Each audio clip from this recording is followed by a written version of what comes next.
آپ سب اور ہم سب یہاں محتاج اور فقیر بیٹھے ہیں اور لاہور میں بیٹھ کے مشہد جانا چاہتے ہیں،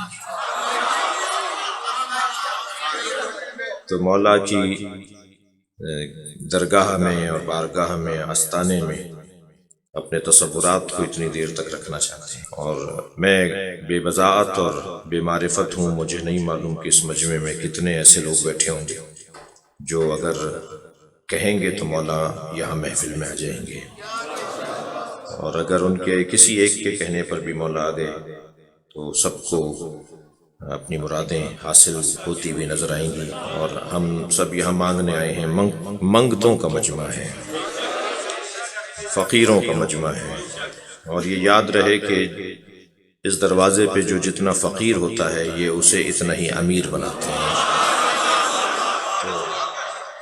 تو یہ ایک نیت کی اور درون کی سچائی اور خالصیت اور خلوص ہے کہ جو ہمیں کہیں بھی لے جا سکتا ہے۔ لہذا فقہا اور عرفا کا کہنا یہ ہے کہ اگر کوئی مجلس یا محفل میں گنہگار آ کر بیٹھے تو خبردار محفل اور مجلس کے بعد اسے ویسا ہی گنہگار نہ مانو جیسے وہ پہلے تھا۔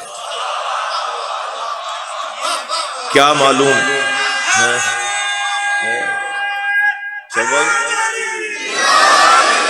کیا معلوم اس کا اپنے مولا سے تار جڑ گیا ہو، رابطہ ہو گیا ہو۔ اور میں اس سوچ کا حامل ایک ادنا حقیر سا آپ کا نوکر ہوں کہ کردار کا انتہائی کمزور انسان بھی ہوں، تو جب اہل بیت نے اس سے نفرت نہیں کی تو میں کس بنیاد پر اس ٹھیکے کو لیے پھر رہا ہوں؟ جان بوجھ کے لفظ بول رہا ہوں جی، اس سوچ کے لوگوں کو ذلیل کرنے کے لیے۔ مجھے کس نے یہ ٹھیکہ دیا ہے کہ میں گناہگار اور خطاکار اور مثلاً بد کردار لوگوں سے نفرت کروں؟ مولا صادق کا ایک چاہنے والا شراب پی کر آ رہا تھا،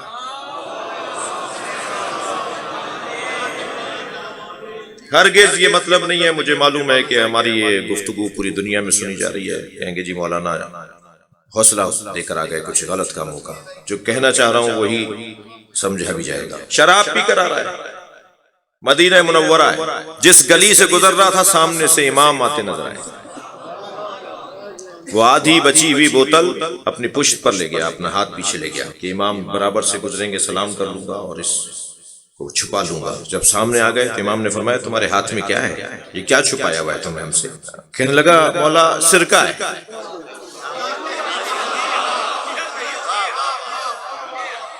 امام نے فرمایا مجھ سے عہد کرو کہ اگر گناہ بھی کر لو گے تو ہمیں چھوڑ کے نہیں جاؤ گے، ہم سے آ کے بات کرو گے، ہمیں چھوڑ کے نہیں جاؤ گے، ہم سے منہ نہیں موڑو، اسکول نہ بدلو، یہ میرے الفاظ ہیں، مکتب تبدیل نہیں کرو، اگر تم سے کوئی غلطی بھی ہو جائے تو ہمیں چھوڑ کے نہ جانا۔ اب بتاؤ تمہارے ہاتھ میں کیا ہے؟ کہنے لگا سرکہ ہے۔ حضرت نے فرمایا میرے ہاتھ پہ ڈالو۔ اب مجال ہے اس کی کہ امام کے ہاتھ پر وہ نجس چیز ڈال دے، بس یہیں سے لو لگائی، یا اللہ تجھے صادق کا واسطہ، مجھے اس صادق امام کے سامنے رسوا نہ کر، مجھے بچا لے کسی طرح رسوائی سے۔ امام نے فرمایا میرے ہاتھ پہ ڈالو۔ آنکھوں میں آنسو اتر آئے، پیشانی پہ پسینے آ گئے، ایسا لگ رہا تھا جیسے ابھی دم نکلے گا۔ جب مولا نے یہ کیفیت دیکھ لی کہ اس کا ربط اپنے مولا سے ہو گیا، امام نے فرمایا جس چیز کو تم سرکہ کہہ رہے ہو وہ سرکہ ہے، ہم کہہ رہے ہیں۔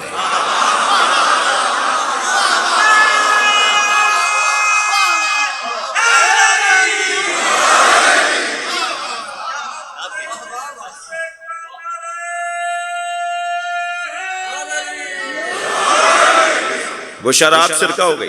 میرا مضمون یہ نہیں ہے، مگر محفل ہے، مولا کو کریم جب خوش ہوتے ہیں نا تو عطا کرتے ہیں۔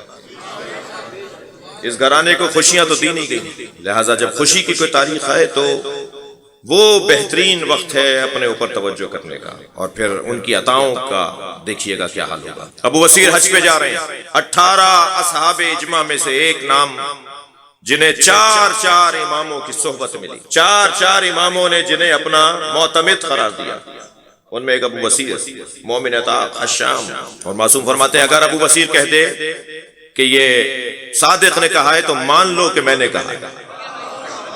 اس درجے کا عالم دین، معتمد خاص ائمہ معصوم، حج پہ جا رہے ہیں، بصرے کے رہنے والے، اپنے پورے شہر سے رخصت لی کہ میں حج پہ جا رہا ہوں، خطائیں معاف کر دو، درگزر کرو، رخصت لی سب سے۔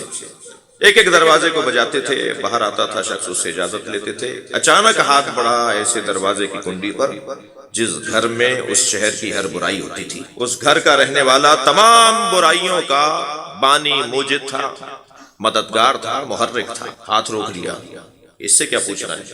سارے گناہ اس کے ذریعے ہوتے ہیں، سارے فساد اس کے ذریعے اس شہر میں ہوتے ہیں، اس سے کیا پوچھنا ہے کہ میں حج پہ جا رہا ہوں، مجھے معاف کر دو، مجھے اجازت دے دو۔ برابر والا دروازہ بجا دیا، آگے بڑھ گئے۔ دوسرے دن جب سواری پر بیٹھ کر اپنے گھر سے نکلے تو شہر رخصت کرنے کے لیے ان کے ساتھ ساتھ دروازہ شہر تک گیا۔ پورا شہر کے شہری اس مجمع میں وہ گناہگار بھی تھا، قریب آ کر کہنے لگا ابو بصیر میں اس قابل نہیں تھا، آپ نے صحیح کیا، مگر میں بس آپ کو رخصت کرنے آیا ہوں اور ایک بات لے کر آیا ہوں کہ جب آپ مکے میں حج کر لیں اور مدینے میں امام صادق کی خدمت میں پہنچیں تو امام سے بس اتنا پوچھ لینا کہ میرا سلام کہنا، اور اتنا پوچھ لینا کہ کیا مجھ جیسوں کی بھی بخشش ہے۔ ابو بصیر کہتے ہیں کہ میں گیا، میں نے مکے میں حج مکمل کیا، مدینے میں امام کی زیارت کے لیے پہنچا، میرے پاس پورا صندوق تھا، ہدایہ تھے، نذورات تھے، تحفے تھے، خمس تھا، میں ایک ایک چیز مولا کو دیتا رہا، مولا یہ فلاں نے بھیجا ہے، مولا یہ فلاں نے بھیجا ہے۔ اور امام ہر ہدیے کے بعد فرماتے تھے کچھ اور، کوئی اور۔ جب سارا سامان پہنچا دیا، جب ساری امانتیں، خطوط تھے، نامے تھے، جب سب پہنچا دیا، امام نے فرمایا کوئی اور چیز ہے، کوئی اور پیغام ہے؟ سوچنے لگے کہ کہا نہیں مولا جو تھا میں نے پہنچا دیا۔ ہم جس چیز کو اہمیت نہیں دیتے نا، ہمارے نزدیک اگر کسی کی اہمیت نہ ہو تو ہم اس کے بارے میں کہیں بات بھی نہیں کرتے۔ مثلا مجھ سے کسی نے کہا بھائی شبر بھائی سے ہمارا فلاں کام کروا دیجیے گا، مگر اس کی اہمیت ہی نہ ہو میرے نزدیک تو میں ان سے بولوں گا ہی نہیں۔ اب وزیر کو بھی یاد نہیں رہا، معصوم تو نہیں ہے۔ امام نے فرمایا وہ سلام پہنچاؤ جو ایک گناہگار نے بھیجا ہے۔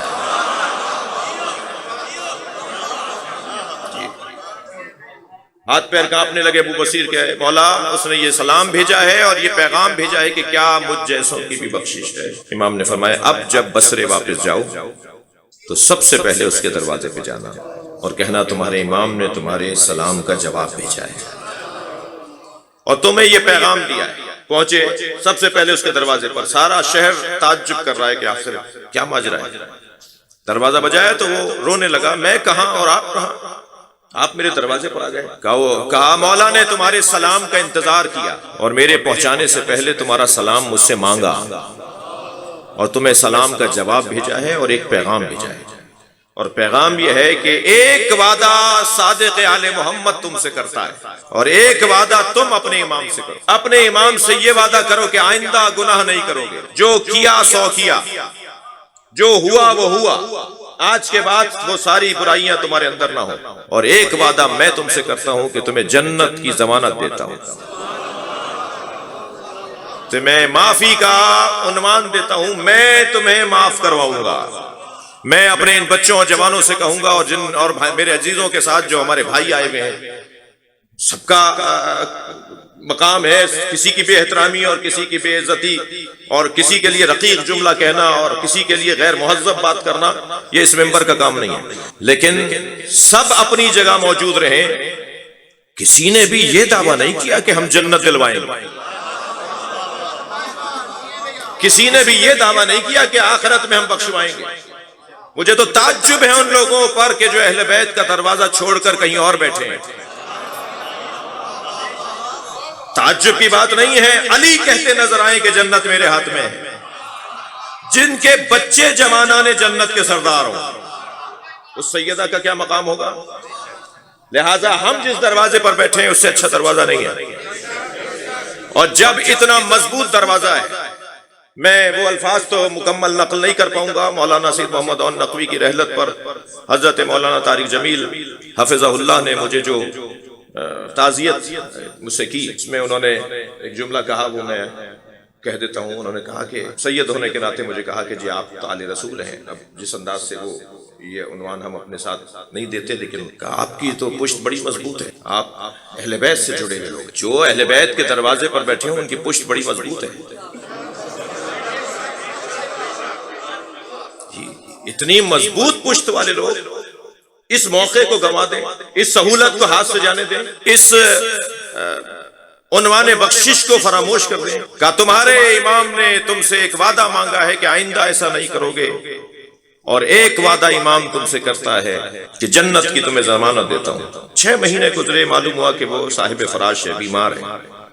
ابو بصیر ان سے ملنے کے لیے گئے تو اہل خانہ نے بتایا کہ یہ اتنے عرصے سے بے ہوشی میں ہیں کہ شاید یہ بھی پلٹ کر نہیں آئیں گے، انہیں ہوش نہیں آئے گا، طبیبوں کا کہنا ہے یہ دوبارہ اٹھ نہیں پائیں گے۔ ابو بصیر کہتے ہیں میں کچھ دیر سے رہنے بیٹھا، جانے لگا تو اسی مریض نے جو کئی دن سے غشی میں تھا مجھے آواز دی، ابو بصیر رکو۔ سب خوش ہونے لگے گھر والے کہ ان کو شفا ہو گئی ابو بصیر کی وجہ سے۔ ابو بصیر پلٹے تو کہنے لگا میں اتنی دیر سے غش کی عالم میں نہیں تھا، 6 مہینے میں نے اپنے امام سے وعدہ پورا کیا، گزشتہ 6 مہینوں میں نے وہ کوئی برائی نہیں کی جو میری عادتوں میں تھی، 6 مہینے میں نے وعدہ پورا کیا، اور یہ غشی کے عالم میں تھا، امام مجھے جنت کی سیر کروا رہے تھے۔ صلوات پڑھیں عظمت اہل بیت پر۔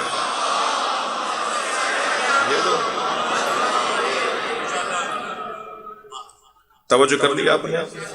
لہذا محفل ہے رؤوف و مہربان، رؤوف و رضا امام کی محفل ہے، بخشنے والے امام کی محفل ہے، عطا کرنے والے امام معصوم کی محفل ہے۔ اور ان کی جو مدینے سے ہجرت ہے اور مرو سے ہوتے ہوئے خراسان میں آپ کی شہادت ہے، یہ اس انداز سے شہادت ہوئی ہے کہ امام رضا کو خاص مقام حاصل ہے۔ ائمہ اہل بیت یوں تو سب ایک نور سے، مگر حسین حسین ہے۔ امام صادق کا کام صادقانہ ہے، امام رضا کا مقام کچھ خواص اور کچھ خصوصیات اور کچھ فضائل مخصوص ہیں ہر امام معصوم سے۔ یوں تو جو حضرت داؤد معجزہ دکھاتے تھے وہ حضرت ابراہیم بھی دکھا سکتے تھے، جو حضرت ابراہیم معجزہ دکھاتے تھے وہ حضرت موسیٰ بھی دکھا سکتے تھے، مگر ہر زمانے کے تقاضے کے مطابق ہر نبی کو معجزہ دیا گیا۔ اسی طرح سارے امام صادق ہیں، سارے امام جی نقی ہیں، تقی ہیں، رضا ہیں۔ یعنی اگر میں پہلے امام کو امام نقی کہہ دوں تو غلط نہیں ہے، اور میں 10ویں امام کو مولا علی کہہ دوں تو غلط نہیں ہے، جس زاویے سے میں بات کر رہا ہوں۔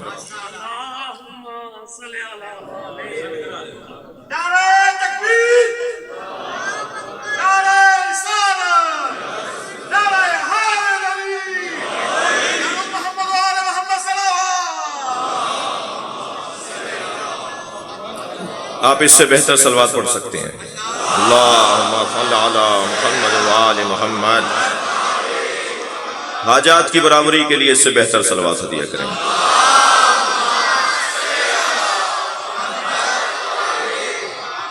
محفل کی قبولیت کے لیے بلند تر صلوات۔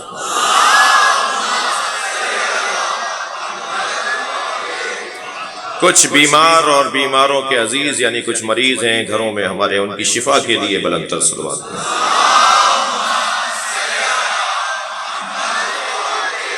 کچھ دیر کے لیے خود کو صحن شفا میں تصور کر کے صلوات پڑھیں۔ اللہم صل علی۔ توجہ ہے؟ ہم جتنا بڑا سرمایہ رکھتے ہیں، جتنی بڑی دولت ہمارے پاس ہے، کسی سے اس دولت کا مقایسہ نہیں۔ مجھے تو تعجب ہے ان لوگوں پر جو دنیا میں علی کو 4تھے نمبر پہ مانتے ہیں اور آخرت میں علی کو پہلے نمبر پہ مانتے ہیں۔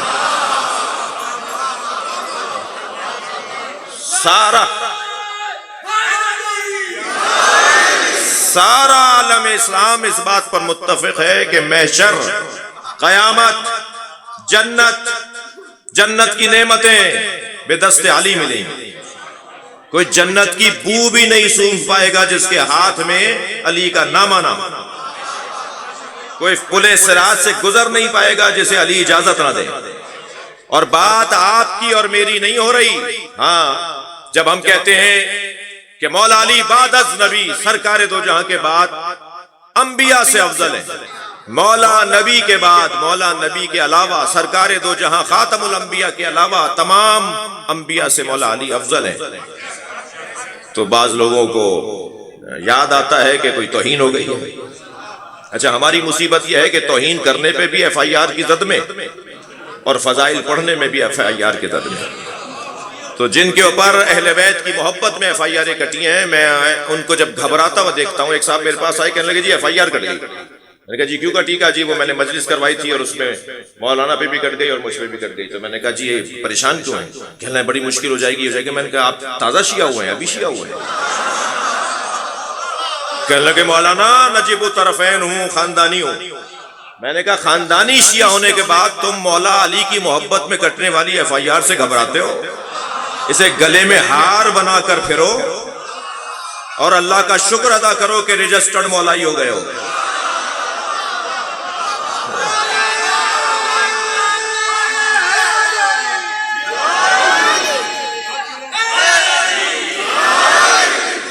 جی اس میں کیا پریشانی ہے بھائی؟ ٹھیک ہے، سامنا کریں گے، جائیں گے، بات کریں گے، بلکہ اور حوصلے سے بات کرنی چاہیے۔ بعض چیزوں کے لیے تو تیار رہنا چاہیے کہ اللہ کرے ایف آئی آر کٹ جائے، تاکہ کسی فورم پہ تو ہمیں سنا جائے۔ صلوات پڑھیں ذرا محمد و آل محمد۔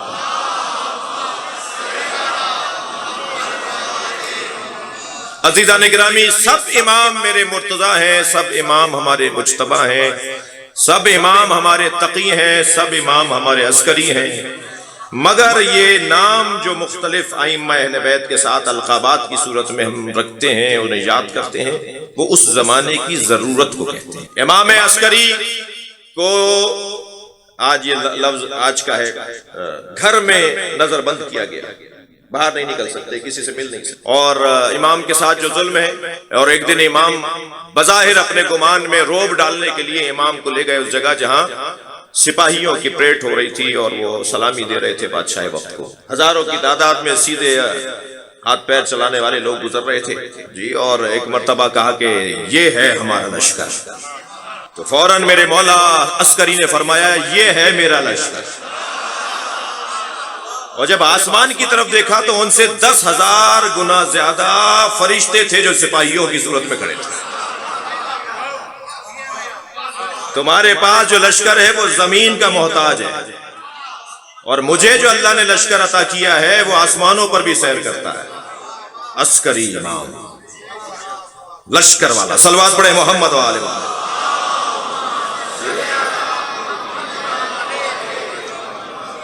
اسی طرح امام رضا کا لقب، نام علی ہے مگر لقب رضا، راضی برضا، قضاء و قدر پہ راضی، اللہ کے حکم پر اور اس حکم پر عمل اور طریقہ کار پر راضی، صادق، سب صادق ہیں، مگر ایک ایسا دور آیا کہ مالکی، شافعی، حنبلی جی جتنے بھی مسالک آج ہیں، اشعری، معتزلی، جتنے بھی مسالک آج نام نہیں لیے جاتے، نئے نئے لوگ مسلمان ہو رہے ہیں، علم کی طرف لوگ راغب ہو رہے ہیں، اور ہر گھر میں مدرسہ بنا ہوا ہے، اور پھر ایک نظریے پر پورے شہر میں بیٹھے ہوئے فقہا اور علماء ایک اپنا تحقیقی مقالہ پیش کرتے ہیں، تحقیقی رپورٹ دیتے ہیں کہ جی اس مسئلے پر ہماری تحقیق یہ ہے، اور پھر طالب علم آپس میں بات کرتے ہیں، قالا فلاں، میں نام نہیں لے رہا، قالا فلاں، فلاں کا یہ جواب ہے، فلاں کا یہ نظریہ ہے، فلاں کا یہ نظریہ ہے، اور اس کے درمیان آواز آتی ہے قال الصادق،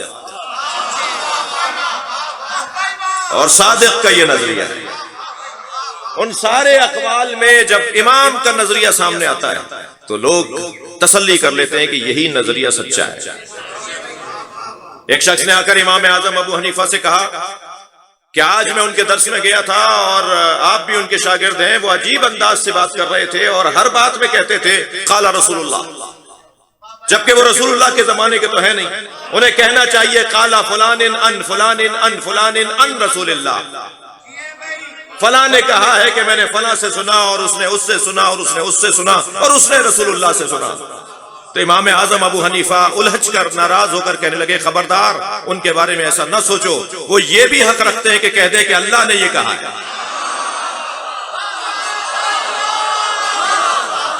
صلوات پڑھیں گے محمد و آل محمد۔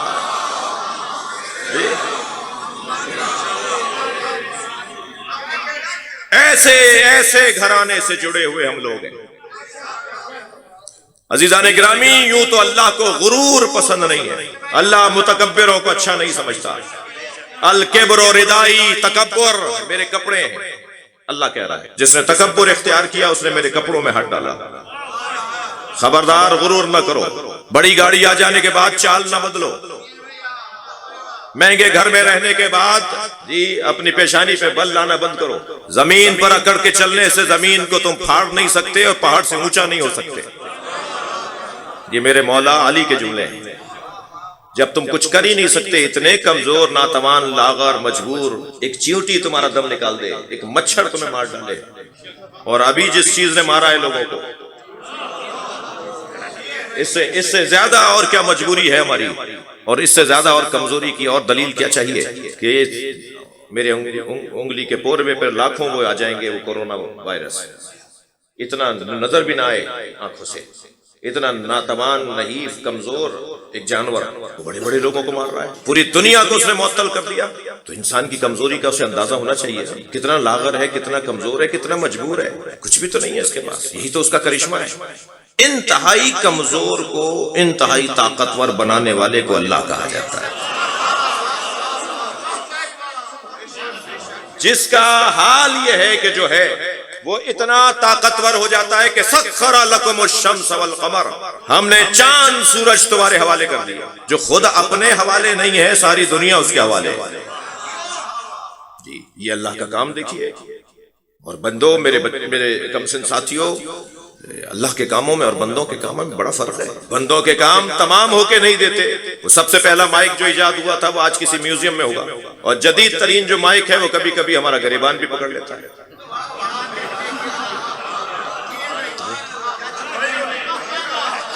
تو آپ نے دیکھا نا کہ وہ کہاں سے کہاں کا سفر اس نے کیا، وہ پہلا کہاں ہے اور آج والا کہاں ہے، پہلے والے کو کوئی ہاتھ لگانے کو تیار نہیں ہے۔ جی مرزا اسد اللہ غالب نے جب پہلا کلام کہا تھا تو کیا آخری کلام اسی جیسا ہے؟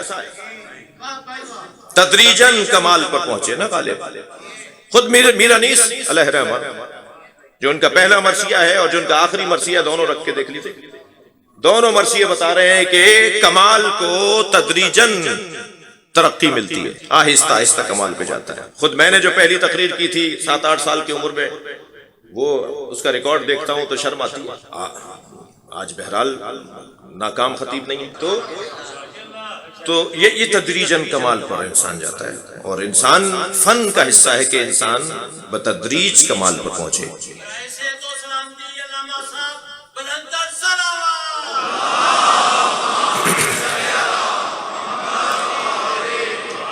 ایسا ہی ہے نا، صادقین نے پہلی جو پینٹنگ، پہلی جو انہوں نے ڈرائنگ وہ بنائی، تصویر بنائی، وہ جو نقاشی کی، وہ اور آخری کیا برابر ہے؟ تو کمال آہستہ آہستہ انسان کو نصیب ہوتا ہے۔ یعنی جب بندے بناتے ہیں، جب بندے کام کرتے ہیں تو آہستہ آہستہ کمال پر پہنچتے ہیں، اور جب اللہ بناتا ہے تو پہلے مرحلے بھی باکمال بناتا ہے۔ جنہوں نے اپنے بنانے کی خواہش کی وہ چوتھے نمبر پہ وہ کمال تک پہنچ ہی گئے، اور جنہوں نے اللہ کا بنایا ہوا مانا وہ پہلے نمبر پہ مان لیتے ہیں۔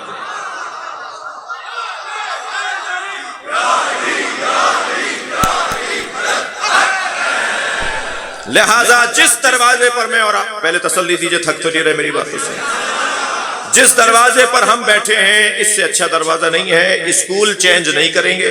2-4-5 بچے ملے ہیں مجھے جو قادیانی ہو گئے۔ جی آپ پہلے کہتے تھے نا کہ کوئی شیعہ نہیں ملتا جو غیر شیعہ ہو جائے، ایک آفت ہے اس وقت، اور وہ آفت دعا کریں کہ وہ ہم سے دور رہے، اور اسے دور رکھنے کے لیے ضروری ہے جی آفت یعنی ایک بیکٹیریا، ایک جراثیم، ایک بیماری، اور بیماری کو دور کرنے کے لیے ویکسینیشن کی ضرورت ہے۔ اس بیماری میں، عقیدے کی بیماری میں وہی مبتلا ہوتے ہیں جو شفا خانہ حسینی میں نہیں آتے۔ میں آپ سے گزارش کروں گا کہ اپنے ساتھ اپنے بچے کو ضرور لایا کریں۔ یہ باتیں کریں گے، شرارت بھی کریں گے، ظاہر ہے جب ان کی جوتیوں میں ہمارے پیر نہیں آتے تو ان کی عقل ہماری عقل میں، ہماری عقل ان کی عقل میں کیسے آئے گی؟ تو یہ تو بچے ہیں نا، ان کا تو کام ہی فطرتاً یہ کھیل کود کے لیے بنائے گئے ہیں، ان کا کام کھیلنا ہے۔ لہٰذا باہر کے ممالک میں شبر بھائی سے یہاں کے لیے بھی گزارش کروں گا کہ ایک بڑا ہال اگر کچھ اس سے کم بچوں کے لیے بھی اس ادارے میں بننا چاہیے، جب وہ اپنے والدین کے ساتھ آئیں تو وہاں بچیوں اور بچوں کے لیے، دیکھیے بھائی کتنا سمجھدار ہے، صلوات پڑھے ذرا محمد و آل محمد۔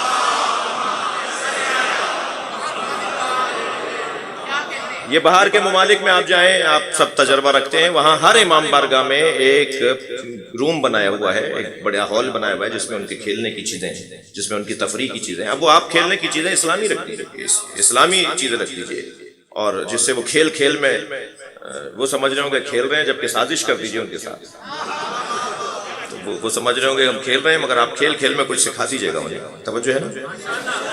تو بحث اور گفتگو یہ ہے کہ اسکول نہیں بدلیں گے، ہمارا اسکول اس سے بہتر کسی کے پاس نہیں ہے۔ اور یاد رہے، اگر اسکول میں تعلیم اچھی نہ ہو تو اسکول بند نہیں کرتے، ٹیچر تبدیل کرتے ہیں۔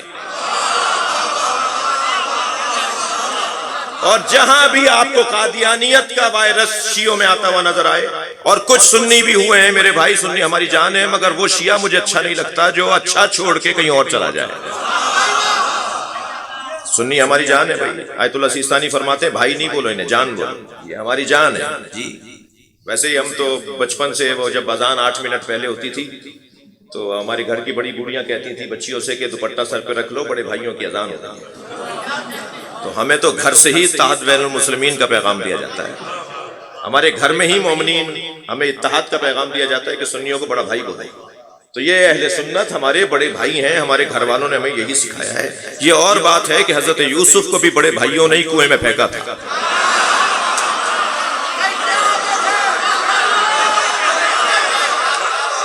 صلوات پڑھ لیں محمد و آل محمد۔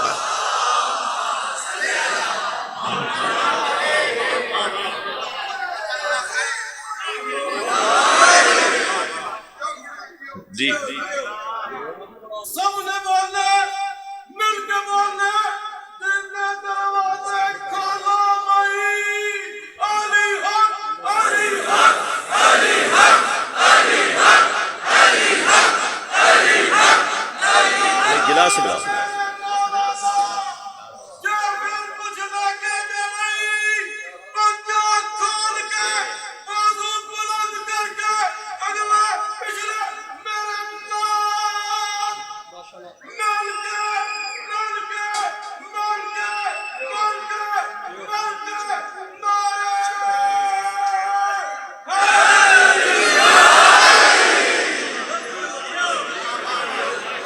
در حسین پہ ملتے ہیں ہر مزاج کے لوگ، در حسین پہ ملتے ہیں ہر مزاج کے لوگ، یہ دوستی کا وسیلہ ہے دشمنی کا نہیں،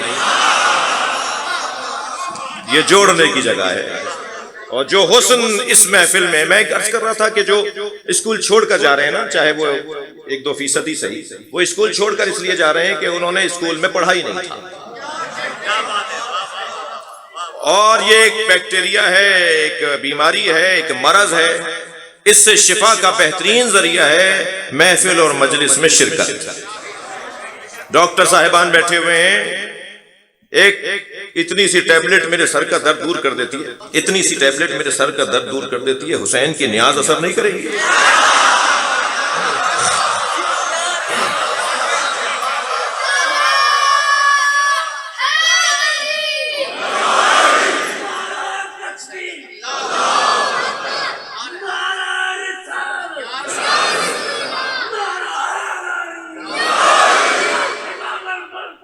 اللہ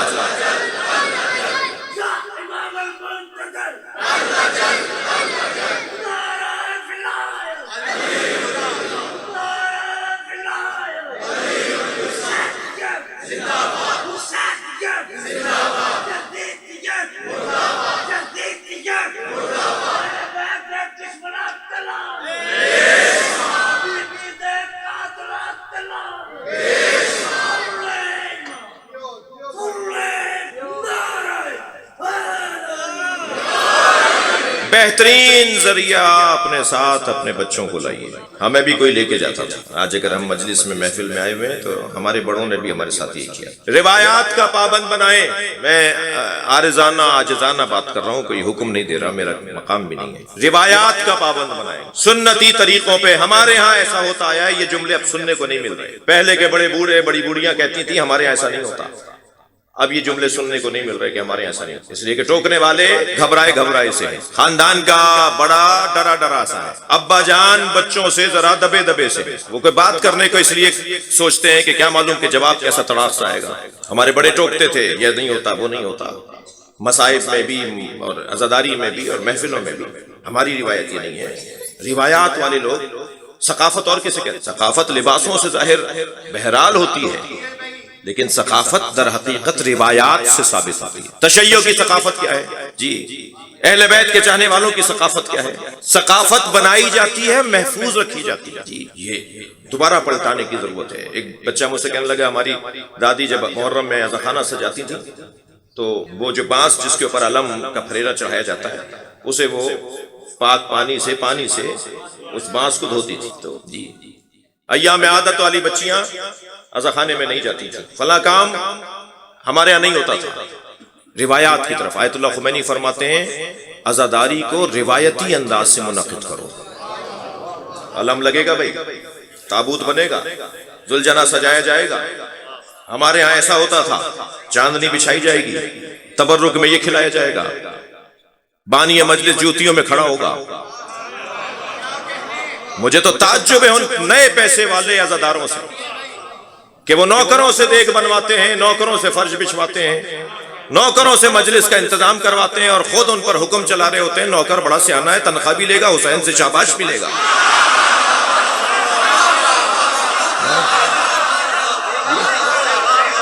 تہذیب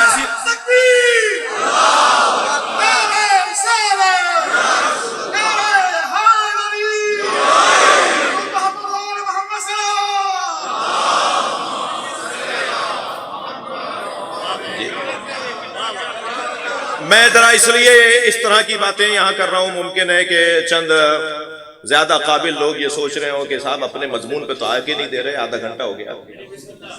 میں یہ چند باتیں اس لیے کرنا ضروری سمجھ رہا ہوں کہ آپ جس آبادی میں آ کر مقیم ہوئے ہیں، جو بحریہ والے ہیں میں ان سے، اور جو باہر سے محفل سننے آئے ہیں بہرحال وہ بھی، تو آپ ذرا نئے نئے گھروں میں آئے ہیں،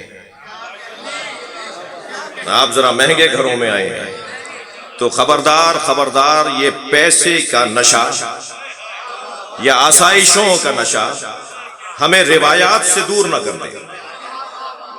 تم نے بحریہ ٹاؤن میں مکان بنایا، کسی کمرے میں عزاخانہ بھی بنایا، کوئی کمرہ نماز کے لیے بھی رکھا۔ اگر ہم نے ان چیزوں کو محفوظ نہیں کیا تو مستقبل خراب ہے۔ میں سمندر پار ممالک میں اور مغربی ممالک میں جب میرے جانے کا اتفاق ہوتا ہے تو وہاں ممبر سے کہتا ہوں کہ خدا کے واسطے پاکستان واپس آ جاؤ۔ یہ جو خود ساختہ ہجرت کر کے تم یہاں آئے ہو، جھوٹی سچی FIR جمع کروا کے، سب جانتا ہوں بھائی میں، اور وہاں جا کر تم بیٹھ گئے اور صاحب دنیا، پیسہ، سکون، چین کے نام پر۔ اب ایک تو پاکستان میں حالات بہتر ہو رہے ہیں، اور حالات بہتر نہیں تھے تب بھی جانا بنتا نہیں ہے۔ واپس آؤ اپنے ملک کے اندر، اپنے ملک کی خدمت کرو۔ اور جو مجھے پریشانی ہے، میں نزدیک سے دیکھ چکا ہوں وہاں کے بچوں کو، ابھی تک تو جو گئے ہیں وہ سالم ہیں، جو یہاں سے بڑے بچے لے گئے وہ سالم ہیں، اور جو بچے وہاں پیدا ہوئے ہیں یا چھوٹے چھوٹے سے گئے ہیں ان کا حال خراب ہے۔ جی مسٹر جواد ڈیوڈ جان نقوی، سمجھ میں ہی نہیں آ رہا یہ عیسائی ہے یا مسلمان ہے۔ محفل پڑھ رہا ہوں بھائی، آپ کو ہنسانا غلط نہیں ہے، مجلس تو نہیں۔ صلوات پڑھ لیں ذرا محمد و آل محمد۔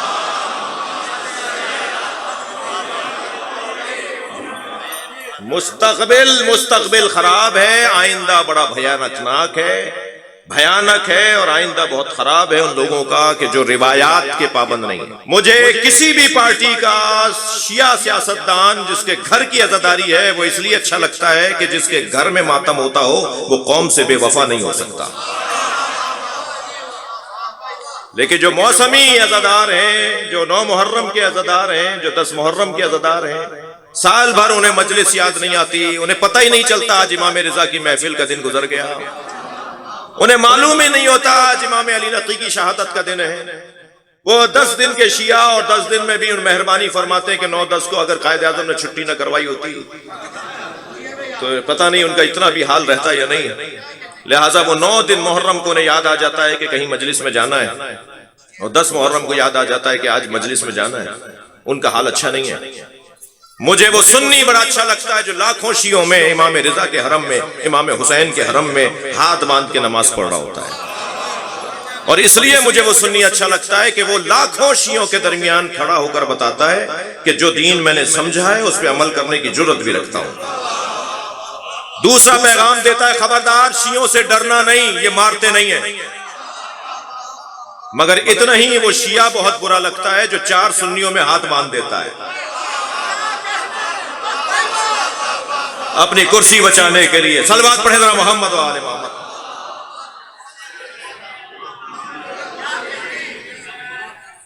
توجہ ہے؟ اس دروازے سے اچھا دروازہ نہیں ہے۔ کسی کے خلاف بات کرنا بھی یہاں کا ایجنڈا نہیں ہے، کسی کی توہین کرنا بھی یہاں کا نصاب نہیں ہے۔ ہمارا تبرہ تو ہے ہی ہے کہ ہم علی کے دشمن کو جانتے ہی نہیں،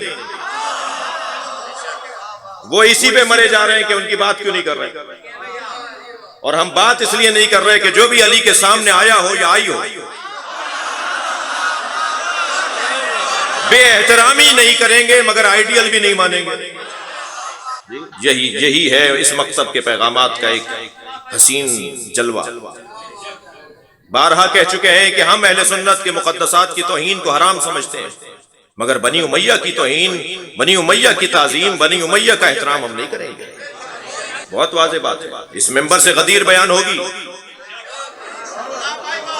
اس ممبر سے سیدہ پہ ہونے والا ظلم بیان ہوگا، معقول انداز سے، مدلل سے انداز سے، انتہائی وقار کے ساتھ، متانت کے ساتھ، دلیلوں کے ساتھ۔ بات سمجھ میں آئے تو لے لے گا بندہ، نہیں سمجھ میں آئے تو اس بات کو چھوڑ کے دوسری بات کی طرف توجہ کر لے گا۔ اس سے بہتر دروازہ نہیں ہے۔ سورہ مبارکہ سجدہ آیت نمبر 24۔ وَجَعَلْنَا مِنْهُمْ أَئِمَّةً يَهْدُونَ بِأَمْرِنَا، اور ہم نے ان میں سے کچھ کو امام قرار دیا۔ معیاری تو بہت تھے، اللہ جن میں سے امام بناتا ہے ان میں ایک نام عباس ہے۔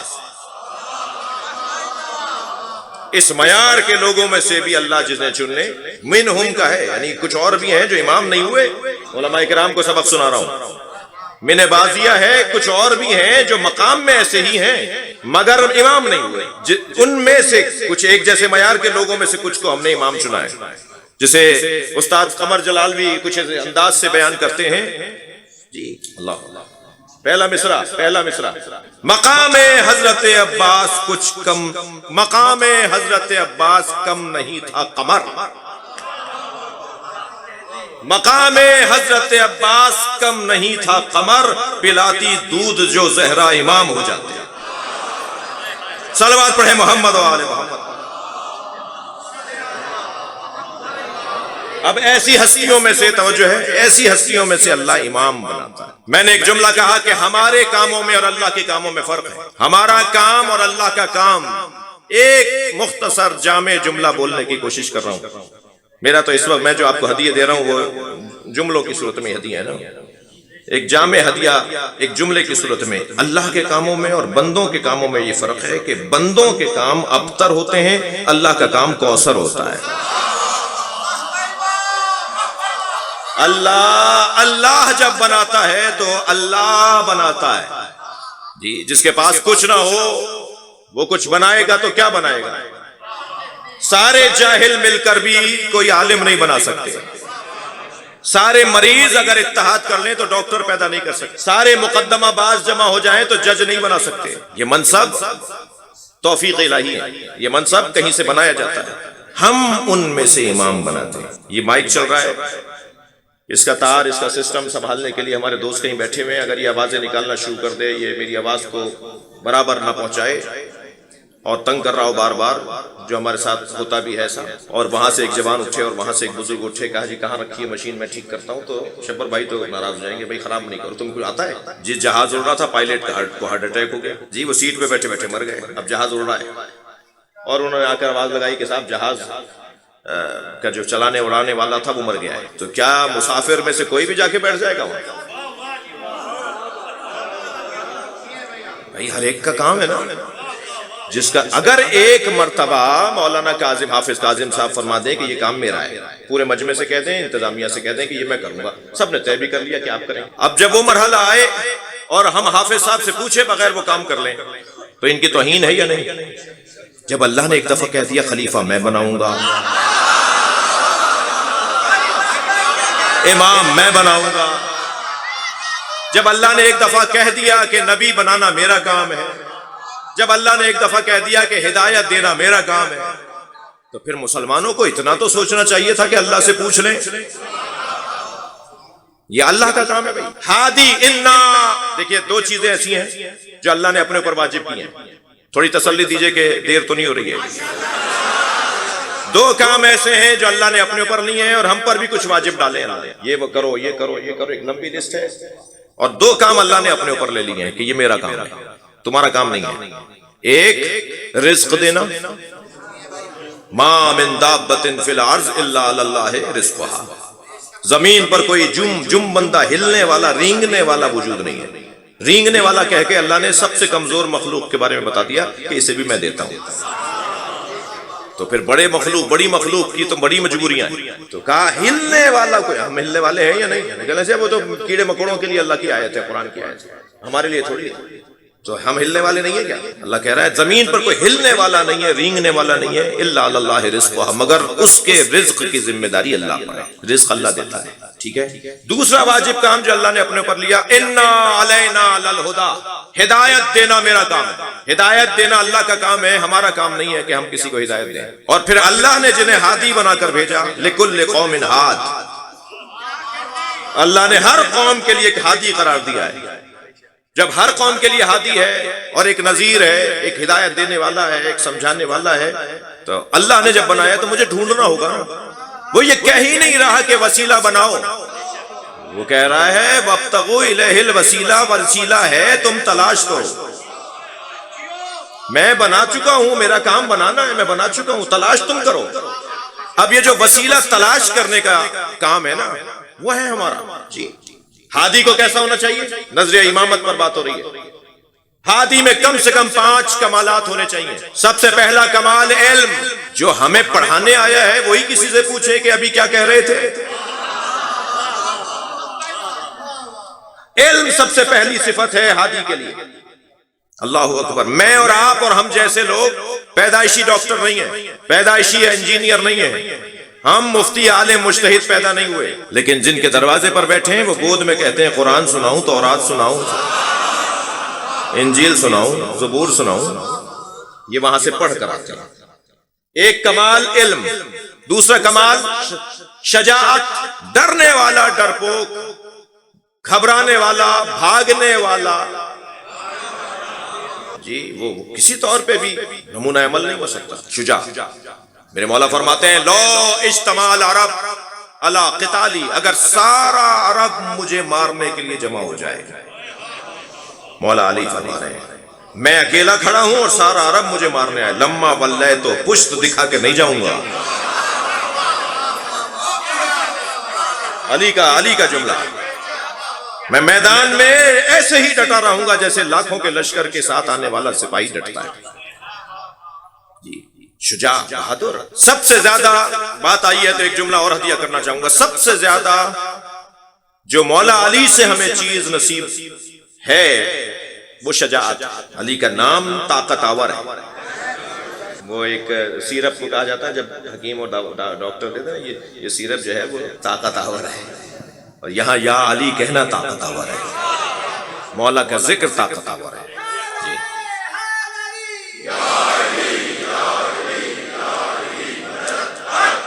شجاعت دوسرا کمال۔ تیسرا کمال سخاوت، ان کے پاس نہیں ہوتا تب بھی دیتے ہیں۔ ایک جوان کہنے لگا مولانا یہ کیسے ممکن ہے، نہیں تھا تو کیسے دے دیا؟ میں نے کہا کیا مطلب؟ کہا ہوگا تو دیں گے۔ میں نے کہا اگر تمہارے پاس دینے کا جذبہ ہوتا تو پیسے ہوتے، پیسے سے کوئی تعلق نہیں ہے سخاوت کا، ایک امر قلبی ہے، کیفیت قلبی ہے۔ عطا کا جذبہ بنا لو، خود اللہ تمہارے ذریعے بٹوائے گا، تمہارے ہاتھوں میں دے دے گا پیسہ، پھر تم بانٹنے والے ہو گئے۔ تیسرا کمال۔ چوتھا کمال غیرت، چوتھا کمال غیرت، غیرت مند لوگ، ہادی اسے کہیں گے جو غیرت مند ہو۔ جی پانچواں کمال عزت، صاحب عزت ہی عزت دے سکتا ہے۔ جی عزت کی مختصر تعریف لے لیجئے، امامت کی صفات بیان ہو رہی ہیں۔ ایک کیل کو تصور میں لائیے، یہ کیل 3 جگہ پر ٹھوکی جا سکتی ہے۔ یہ کیل دیوار میں ٹھوکیں گے، اگر دیوار فولادی ہوگی تو یہ کیل ٹوٹ جائے گی، مڑ جائے گی، اندر نہیں جائے گی۔ ڈرل کریں گے کیل کو اندر ڈالنے کے لیے، دیوار میں ڈالنے کے لیے۔ جتنی دیر اس کیل کو دیوار میں جانے میں لگ رہی ہے، اتنی ہی یہ دیوار عزت مند ہے، یہ غیر کو جگہ نہیں بنانے دے رہی، غیر کو جگہ نہیں بنانے دے رہی، اتنی دیر تک یہ عزت والی ہے۔ لکڑی پر جب آپ کیل ٹھوکتے ہیں تو 2-3 ضربتوں میں اندر چلی جاتی ہے، جتنی جلدی اندر کیل جا رہی ہے اتنی ہی وہ عزت سے خالی ہے۔ لیکن یہ کیل کبھی کبھی پتھر پر بھی ٹھوکنے کی کوشش کی جاتی ہے، اور جب کیل کو پتھر پہ ٹھوکتے ہیں تو پتھر ٹوٹ جاتا ہے، وہ کہتا ہے مر جاؤں گا، غیر کو جگہ نہیں بنانے دوں گا۔ اس کیفیت کو عزت کہا جاتا ہے۔ یہ وہاں سے عزت لے کر آئے بھائی، یہ صاحبان عزت کا خانوادہ ہے۔ میں اگر 2 گھنٹے تک گلاب بیچنے والے کی دکان پر بیٹھوں تو 6 گھنٹے تک میرے اندر سے گلاب کی خوشبو آتی ہے جی۔ جو 70 سال سے حسین حسین کر رہا ہو، اس کے کردار میں حسینیت نہیں آئے گی، اس کی تو چال بتائے گی کہ حسینی جا رہا ہے، اس کا روش بتائے گی کہ حسینی جا رہا ہے۔ لہذا یہ تمام کمالات ہم نے ان میں سے کچھ کو امام بنایا، منتخب کیا ہے۔ منہم ائمۃ، جن کا کام کیا ہے، یہدون بامرنا، ہم نے بنایا ہے کہ وہ ہدایت دیں، ان کا کام ہدایت دینا ہے۔ جو ہادی ہوتا ہے نا، جو ہادی ہوتا ہے، جو مربی ہوتا ہے، وہ سخت مزاج نہیں ہوتا، وہ تند مزاج نہیں ہوتا، وہ اکھڑا اکھڑا نہیں رہتا، وہ منہ بگاڑ کر نہیں ملتا، اس کا اخلاق، اس کا چہرہ ہدایت دے رہا ہوتا ہے۔ ہدایت دینے والے کو ارشاد ہو رہا ہے نبی مکرم کے بارے میں، لقد جاءکم رسول من انفسکم عزیز علیہ ما عنتم حریص علیکم بالمؤمنین رؤوف الرحیم۔ ہم نے جس رسول کو تمہارے پاس ہدایت کے لیے بھیجا ہے، اس کی پہلی صفت یہ ہے کہ عزیز علیہ ما عنتم، تم پر جو پریشانیاں آتی ہیں وہ اس میں پریشان ہو جاتا ہے۔ حریص علیکم، اور تمہارا وہ حریص ہے، تمہارا وہ حریص ہے۔ میں نے ابتدا میں امام صادق کے 2 واقعے سنائے، وہ تمہارا حریص ہے۔ اچھا، صفت حرص ذاتی طور پر شہرۂ عام میں اچھی صفت نہیں ہے، مگر یہاں اللہ نے اپنے نبی کے لیے صفت حرص کو استعمال کیا ہے۔ حرص اس وقت قابل مذمت ہو جائے گی کہ جب متعلق قابل مذمت، اگر متعلق قابل تعریف ہے تو حرص بھی قابل تعریف ہو جائے گی۔ مثلا اگر کہا جائے کہ زید حریص علی الدنیا، زید دنیا کا حریص ہے، تو یہ مذمت کر رہا ہوں میں خود بخود، کیونکہ دنیا کی طلب کوئی اچھی بات نہیں ہے۔ لیکن اگر فوراً کہہ دیا جائے زید حریص علی العلم، زید علم کا حریص ہے، تو اب تعریف ہو رہی ہے۔ جو نبی مکرم کے لیے اللہ نے کہا نا کہ میرا نبی تمہارا حریص ہے، ہمارے پیسے کے حریص، معاذ اللہ، کیا دیں گے ہم، کیا دے سکتے ہیں؟ ولائی سماعتیں اور مجلس محفل سننے آئے بیٹھے لوگوں سے جملہ کہہ رہا ہوں، سرکار جب معراج پر گئے تو سدرۃ المنتہا پہ پہنچے تو خیال آیا کہ کسی سے جوتیاں اتروائی تھی، میں بھی اتار دوں۔ بھائی تھوڑی گردن ہلا دیجیے گا اگر میری بات جا رہی ہے۔ تو فوراً آواز آئی میرے نبی جوتیوں سمیت آؤ، اور جب سرکار جوتیوں کے ساتھ وہاں گئے نا تو اللہ اس جگہ کو کہہ رہا ہے وَهُوَ بِالْأُفُقِ الْأَعْلَىٰ، میرا نبی سب سے بلند مقام پہ تھا، نبی سب سے بلند مقام پر ہیں اور جوتیاں پہن کے ہیں، سب کچھ ان کی جوتیوں کے نیچے۔ کیا دے دیں گے ہم کیا دے دیں گے اپنے نبی کو؟ لہذا اگر نبی کے لیے اللہ نے کہا ہے کہ حریص علیکم، وہ تمہارا حریص ہے، ہماری ہدایت کے، ہماری بہتری کے حریص ہے، ہماری ترقی کے حریص ہے۔ جہاں کرکٹ کی اور ہاکی کی ٹیم کے لیے وزیر ایئرپورٹ پر استقبال کرتے ہیں، کیا دیگر ممالک سے گولڈ میڈل لانے والا کمپیوٹر سائنس میں اور مثال کے طور پہ کیمسٹری میں اور مثال کے طور پہ فلاں مہارت کے اندر جو گولڈ میڈل لے کر واپس لاہور ایئرپورٹ پہ اتر رہا ہے، اسے بھی وزیر لینے جاتا ہے؟ اس کا استقبال بھی ہماری مملکت کے بڑے کرتے ہیں۔ اگر آج نبی کا کلمہ پڑھنے والا دنیا کا مثلاً ٹاپ 10 سائنسدانوں میں سے کوئی ایک ہو جائے تو نبی یہ چاہتے ہیں، نبی یہ چاہتے ہیں کہ میرا کلمہ پڑھنے والا عزت پائے، عظمت پائے، فخر سے سرکار کہیں گے میرا چاہنے والا ہے، پوری دنیا چلا رہا ہے، میرا کلمہ پڑھتا ہے۔ لہٰذا جتنا میرے اندر قابلیت اور صلاحیت بڑھے گی اتنا نبی کو میں خوشی فراہم کروں گا۔ اور یہی کیفیت کچھ اہل بیت کے چاہنے والوں کی ہونی چاہیے، وہ یہدون بامرنا، ہمیں ترقی کرتا ہوا دیکھنا چاہتے ہیں۔ اب ہم امام کیوں بناتے ہیں؟ اللہ کہہ رہا ہے ہم امام بناتے ہیں ہدایت دینے کے لیے، مگر کسے بناتے ہیں؟ لما صبروا وکانوا بآیاتنا یوقنون۔ ہم دو صفتوں کی وجہ سے امام بناتے ہیں۔ ایک صفت وہ صابر ہوتے ہیں، برداشت، تحمل مزاجی، آستینے لوٹنے والا، گھوسا تیار کرنے والا، فوراً کافر اور مشرک کا فتویٰ لگانے والا، مسجد سے امام بارگاہ سے نکالنے والا، بھائی بھائی کی لڑائی کرنے والا، پارٹیاں اور تنظیمیں بنا کر ایک دوسرے کے خلاف تہمتیں لگانے والے، میسیجز چلا کر دل آزاریاں کرنے والے، وہ کسی صورت میں بھی علی کے چاہنے والے نہیں ہیں۔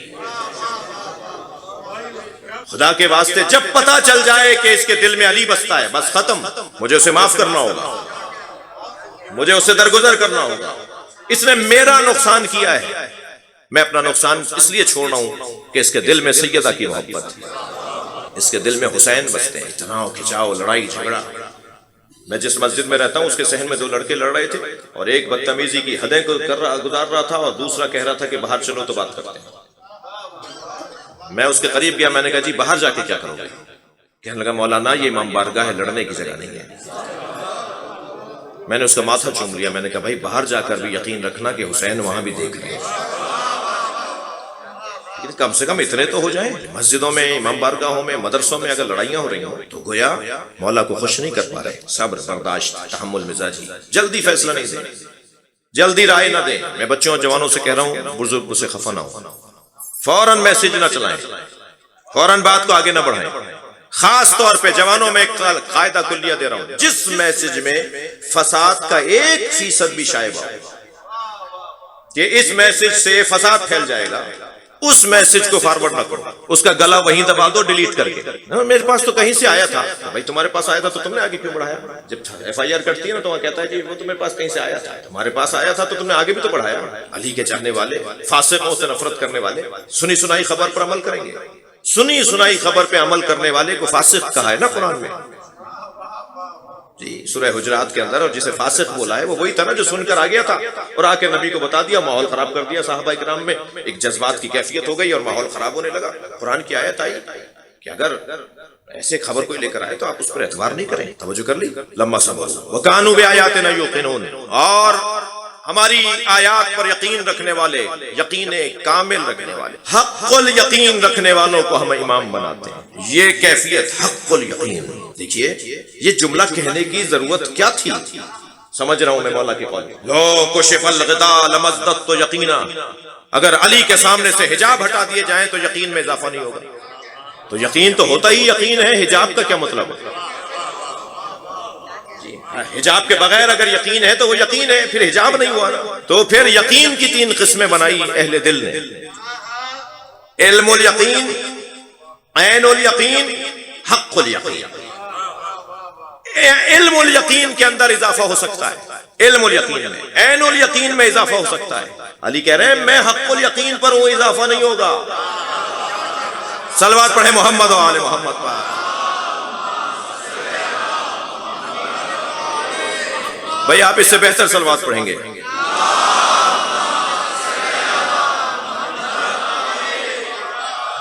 بہت دیر لگا دی، مجھے معاف کریں گے۔ تمام تر ائمہ کی مشترکہ صفات اور کچھ مختلف صفات، ہر امام معصوم کو کچھ نہ کچھ علیحدہ سے صفت اللہ نے عطا کی ہے، ان کے زمانے کی ضرورت کے مطابق۔ جس ممدوح کی خدمت میں ہم بیٹھے ہیں اسے، میرے مولا کو، اس امام معصوم کو، اس امام معصوم کو اللہ نے کچھ خاص صفتیں عطا کی۔ ان صفتوں میں ایک صفت ہے ضمانت کی۔ جی امام ضامن، جی ضمانت لینے والا امام۔ اللہ اکبر، صلوات پڑھ لیں امام کی عظمت پر۔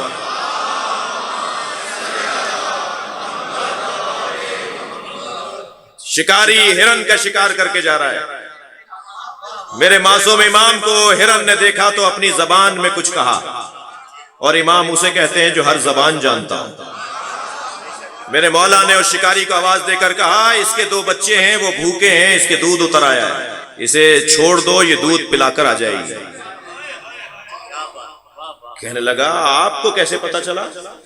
حضرت نے فرمایا میں جیسے تمہارا امام ہوں اس کا بھی امام ہوں، یہ مجھ سے فریاد کر رہی ہے، مجھ سے ضمانت مانگ رہی ہے، چھوڑ دو یہ واپس آ جائے گی۔ چھوڑ دی اس نے رسی، یہ جنگل میں گئی، کچھ دیر کے بعد آئی اور پہلے امام کے پیروں کا بوسہ دیا اور گردن جھکا کر اس شکاری کے سامنے کھڑی ہو گئی کہ رسی ڈال دو۔ وہ امام کے قدموں میں گر گیا۔ میرے پاس وہ اخبار کی کٹنگ موجود ہے، کیہان اخبار کی، ایران میں اطلاعات اور کیہان نام سے، جیسے ہمارے جنگ اور بڑے اخبار ہیں، ایسے ایک اخبار کا نام ہے کیہان، اس کی کٹنگ میرے پاس ہے۔ مشہد کے مذبح میں، جہاں جانور ذبح ہوتے ہیں، وہاں ایک اونٹ کو نہر کیا جا رہا تھا، اور جیسے ہی اس کو نہر کرنے کے لیے وہ خنجر، وہ چاقو اس کے گلے میں ڈالنے لگے، اس نے بے عتابی کا اظہار کیا اور اپنی رسیاں کھول دی، کھل گئیں اس کی رسیاں اس کی بے عتابی سے، اور وہ وہاں سے دوڑا اور سب پیچھے پیچھے اس کے دوڑ گئے۔ وہ مختلف خیابانوں سے ہوتا ہوا امام رضا کے حرم میں گھسا، اور جہاں آج صحن شفا ہے نا، وہاں گھٹنے ٹیک کے بیٹھ گیا۔ اس منظر کو دیکھ کر ایک گریا تھا۔ موجود فقہا سے پوچھا گیا کیا کریں؟ کہ یہ امام رضا کی ضمانت میں آ گئی ہے، اسے نہر نہیں کرو۔ یہ جانوروں کے واقعات میں نے اپنی آنکھوں سے، ان گناہگار آنکھوں سے کتنے ہی لوگوں کو شفا پاتے دیکھا ہے، کتنے ہی لوگوں کو آپاہج، پیدائشی پولیو کا شکار یا آپاہجی کا شکار ویل چیئر پہ لائے گئے۔ جب وہاں لو لگی تو ایک مرتبہ کھڑے ہو گئے، بھائی کیسے چلنے لگے؟ کہا امام اندر سے آئے تھے، کہتے کھڑے ہو جاؤ۔ امام نے کہا میں کھڑا ہو گیا، میرے پیروں میں دم آ گیا۔ یہ ہزاروں واقعات ہیں، وہاں ثبت کیے جاتے ہیں، وہاں ریکارڈ میں رکھے جاتے ہیں، ان لوگوں کی تصویریں بھی رکھی جاتی ہیں، ان کے بیانات بھی لکھوائے جاتے ہیں، ان کے ڈاکٹروں کی رپورٹس بھی وہاں جمع کی جاتی ہے۔ یہ پیدائشی نابینا، میرے سامنے 1.5-2 سال پہلے کی بات ہے، جب میں آخری دفعہ پچھلی دفعہ گیا ہوں، میرے سامنے ایک نابینا بچی جو پیدائشی نابینا تھی، وہ دیکھ رہی، تصدیق ہوتی ہے، وہ پھر ایسے مانتے نہیں ہیں، اسے لے جایا جاتا ہے، شاید 1 ہفتے 2 دن 4 دن بھی مہمان ٹھہرایا جاتا ہے کہ اس کی پوری رپورٹ بنی ہے۔ قصے کہانیوں والے امام نہیں ہیں ہمارے،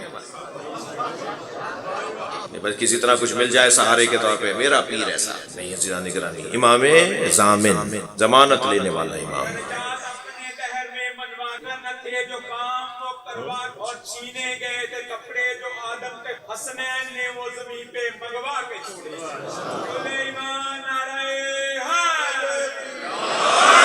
میرے مولا امام رضا غریب الغربا اس لیے کہلاتے ہیں کہ بہنیں تھیں، بھائی تھے، مگر جنازے پہ کوئی نہیں تھا۔ جو غربت میں، بے کسی میں، اعزا اقربا کے ہونے کے باوجود وہ اپنے عزیزوں سے دور زہر سے مار دیا جائے، وہ امام۔ فضائل کے باب میں میرے مولا رضا کا دور انتہائی مشکل دور ہے، طے کرنا مشکل ہے کہ کون چاہنے والا ہے اور کون چاہنے والا نہیں ہے۔ اہل بیت کے شیعوں کے لباس میں کتنے ہی لوگ تھے جو اہل بیت کے شیعوں کے دشمن تھے، خود اہل بیت کے دشمن۔ لباس وہ تھا، عنوان وہ تھا، انداز وہ تھا، طریقہ وہ تھا، حتیٰ وہ ساری رسومات بھی وہی ادا کرتے تھے، لیکن امام کے پکے شیعہ نہیں۔ امام کی غربت کی ایک مثال اور لے لوں، جب امام تقی کی آمد ہوئی تو امام کے چاہنے والوں نے ہی کہا، دیکھیے ایک کڑوی بات کرنے جا رہا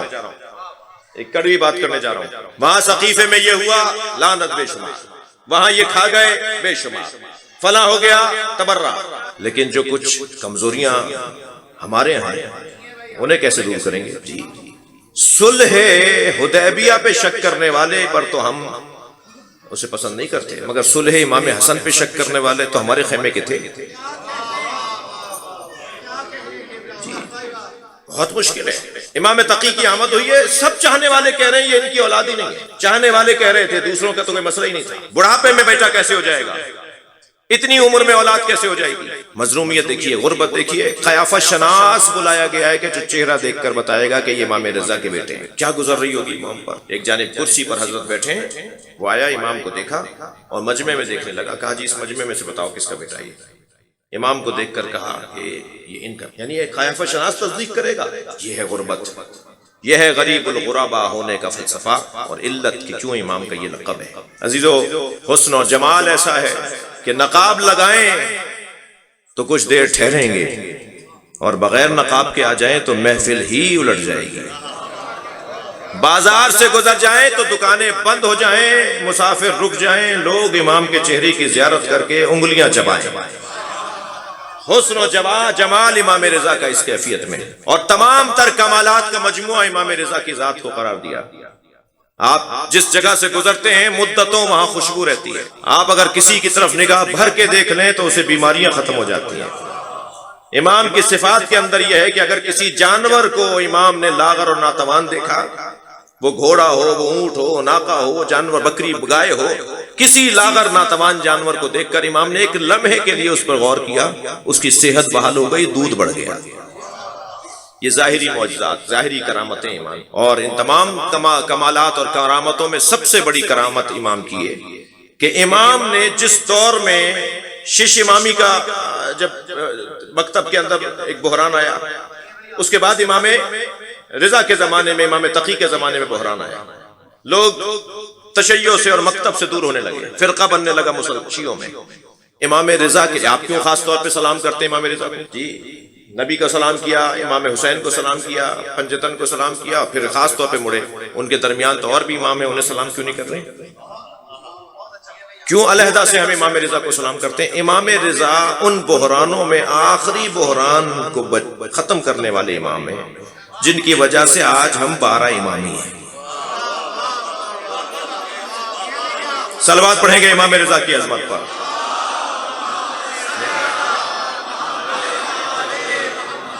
جناب سکندر زیدی صاحب کی خواہش ہے، وہ کہہ رہے ہیں کہ ایک کلام بھی آپ کو سنا دوں۔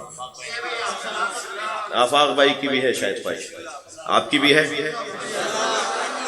تک بندی کر لیتا ہوں، کبھی کبھی شعر کہہ لیتا ہوں ایسے ہی چھوٹا سا آدمی، لیکن یہ ایک محفل امام کی محفل میں امام رضا کی شان میں رضا بھائی توجہ چاہوں گا، مگر اس سے پہلے میرا دل کر رہا ہے کہ میں نے ابھی غزل کہی امام مہدی کو دیکھ کر، سوچ کر مراد ہے، کوئی نہ کہہ دے جی میں نے دعویٰ کر دیا۔ امام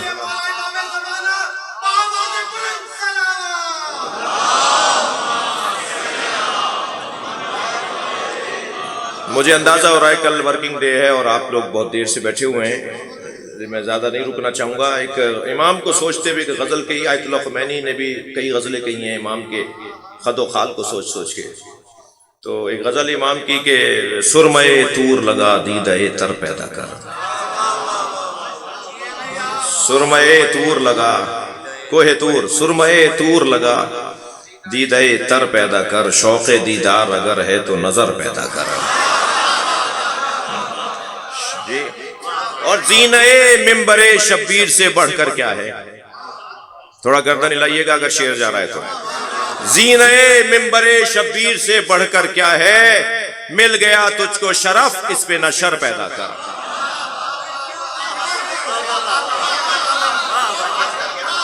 اور ان کے احسان پہ احسان چلے آتے ہیں، تھوڑا سا بول لیجئے، یہ شعر پہ تو بول لیجئے تھوڑا سا۔ ان کے احسان پر احسان چلے آتے ہیں، اپنی الفت میں بھی انداز دیگر پیدا کر۔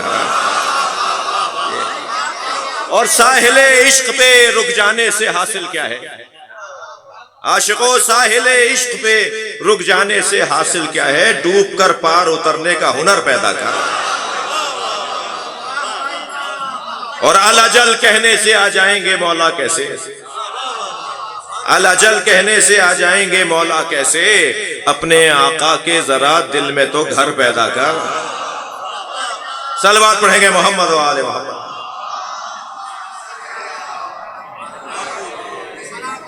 آپ آمادہ ہو گئے تو اب امام رضا کی ایک منقبت سن لیجیے، اور یہ کہنے کی کوشش کی کہ میرے آج کو ذہن میں رکھتے ہوئے میرے امام رضا کی محفل ہے، میرے امام رضا کی محفل ہے کہ ان کا ذکر میری زندگی کا حاصل ہے۔ حاصل قافیہ ہے، دل قافیہ ہے۔ میرے امام رضا کی محفل ہے کہ ان کا ذکر میری زندگی کا حاصل ہے، اور کرے گی خلد بری کیا مقابلہ اس کا، کرے گی خلد بری کیا مقابلہ اس کا، یہ عرض توس نہیں کائنات کا دل ہے۔ صلوات پڑھے محمد و آل محمد۔